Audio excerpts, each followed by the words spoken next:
All right, so what I'm going to be showing in this video is how to accept and change your Guardian settings from the original invitation.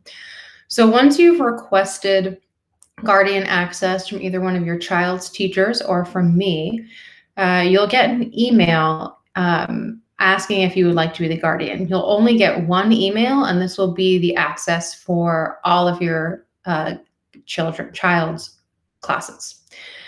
Once you accept, which you don't need a Gmail account for, it's going to bring you to this classroom page. And from here, you can change how often you get the summaries. So I'm going to change this to daily so that I can see them every day and get the emails every day. And in another video, I'll show what is in a Guardian summary.